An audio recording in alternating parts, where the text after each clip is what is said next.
Subscribe TikTok music channel के आ घंटी के निशान के जरूर दबाओ। हमरा सबक वीडियो सबसे पहले देखबा।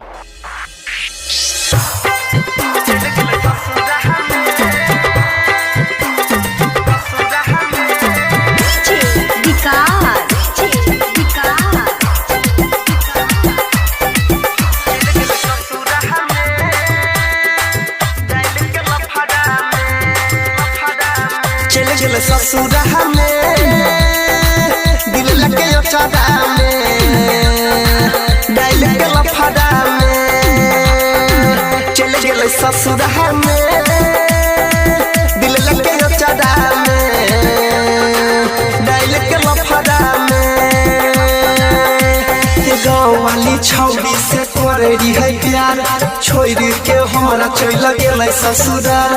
याद में ओकरा कानत रहिए हम छोड़िया के अइलै नहीं तनियो रे गम। चल गेलै ससुराल में दिल लगे चढ़ा में डाइल के लफड़ा में।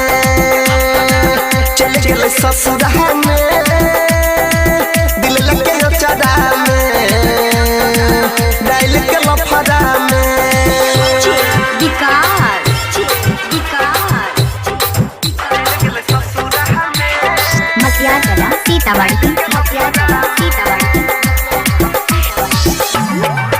हेरे बचपन से तो हमारा संग में हंसे त खेलत रहलै रे हंसे त खेलत रहलै रे।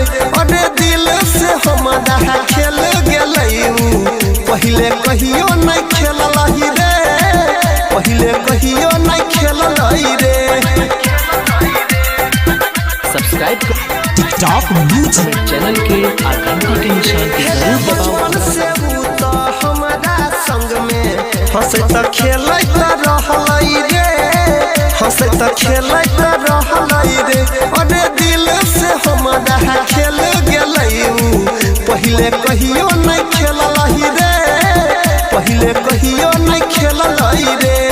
हमरा संगे छौड़ी कल पे खेलवार कलियै भरोसा निकल गेलै गदेदार। याद में ओकरा के नहीं छियै हम छोड़िया के तनिको नहीं अइलै सदम। झूठ के खलकै वो क्रिया कसम देने गेलै हमरा दिल में जखम। चल गेलै ससुराल में दिल लगे चढ़ा में डाइल के लफड़ा में। चल गेलै ससुराल में दिल लगे चढ़ा में डाइल के लफड़ा में। अभी आप सुन रहे हैं तेनवारी से म्यूजिक की प्रस्तुति। अरे छौड़िया सबसे सुनै रे भैया नहीं लगे हम दिल नहीं लगे हम दिल। जान से ज्यादा चाहलियै हम जे कदा गेलै दोसरा से मिल गेलै दोसरा से मिल।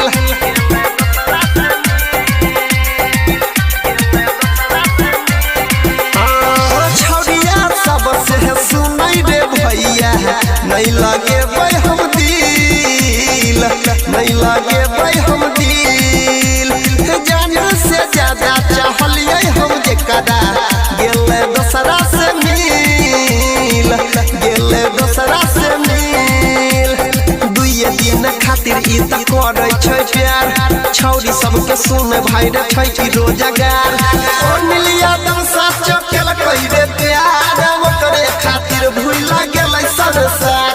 राइटर अंकित बाबू देलकै बिगाड़ परवीन देवेंद्र संगे गेलै फरार। चल गेलै ससुराल में दिल लगे चढ़ा में डाइल के लफड़ा में। चल गेलै ससुराल में